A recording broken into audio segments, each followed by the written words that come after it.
in order to hammer home the reality to all of you who still haven't gotten the message. Here in Chicago, when it comes to staying home and being responsible, most Chicagoans have been doing their part, but many have not, and you know who you are.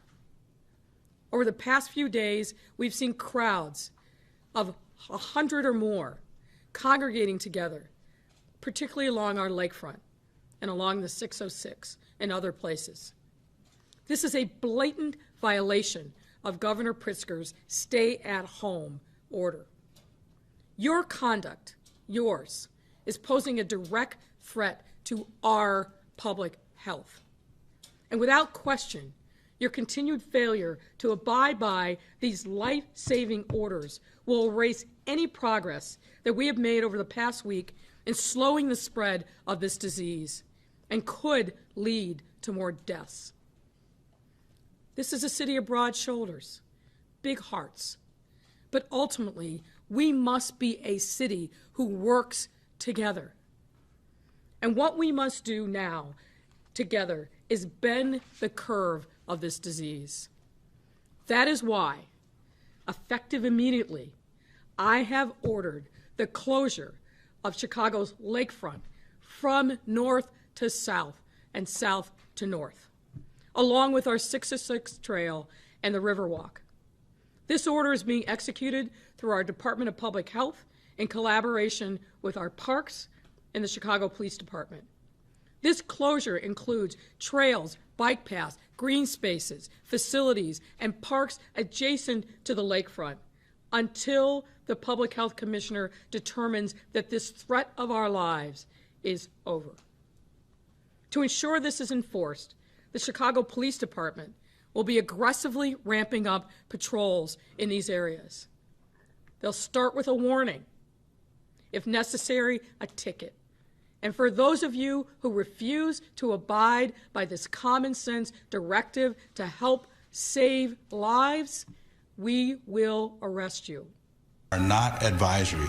They are a legal mandate. And violation of this legal mandate is a misdemeanor. It is a violation of the municipal code. If you violate it, you are subject to a citation, a fine of up to $500, and if you continue to violate it, you will be subject to physical arrest. Whenever a new order, new law, new direction is put in place, there's three phases. There's the educational phase, there's the warning phase, and then there's the enforcement phase. The educational phase of these public health orders is over. I called a meeting this morning with all of my chiefs and deputy chiefs. My direction to them was this: if people do not heed the warnings of our police department to not congregate, to stay at home if they at all possibly can, then we're going to start issuing citations. Not because we want to, but because we must. Because if we do not do this, Chicago is at risk. Your families are at risk. The seniors in this city are at risk. And this is something that your police department has to do. So beginning today, one warning. After that, you will be cited. Please do not make us do that. We take no joy in it. But we feel that it is absolutely necessary for the health of this city.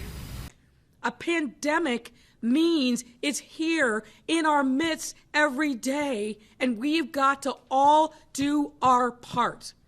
It's not for me to just do. It's for you to do your part to help stem the spread of this disease. And we will strictly enforce these rules.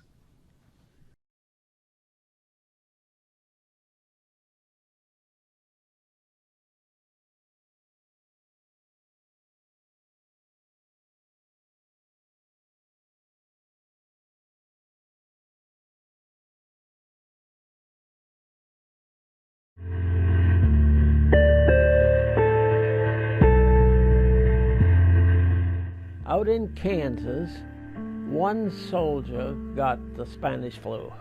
And from there, it gradually spread to various parts of the country. I would say the most horrible thing of that whole epidemic was that the crisis came so rapidly. The crisis came within the first 2 to 3 hours of your sickness. You either survived or you were dead. When the flu epidemic hit, somebody would ring, let's say they rang the doorbell at 6 a.m. in the morning and said, my mother just passed away. I want you to take care of the funeral service. That before the sun set on that day, that whole family was gone. Of the 8 people that lived there, I'm the only one that got it, believe it or not. Fortunately, we had a very wonderful doctor. And he took care of me and he pulled me out through very quickly because, as I said, the crisis is there. It came with an intense fever and you were gone.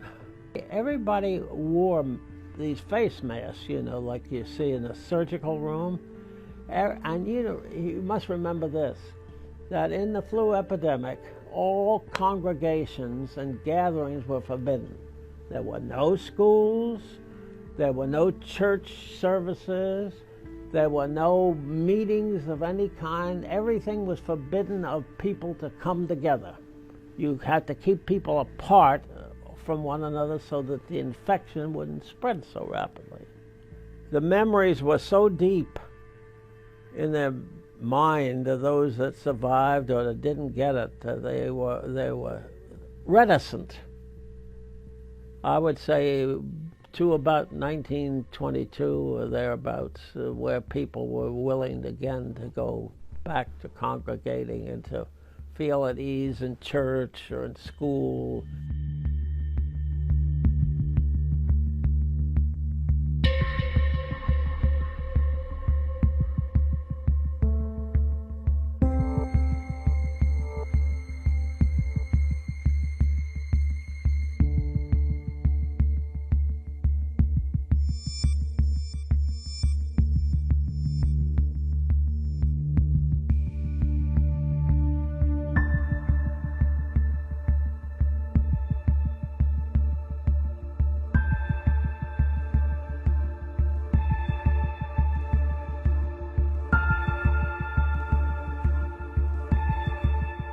Folks, I can't emphasize enough how important it is for all of us to abide by these rules.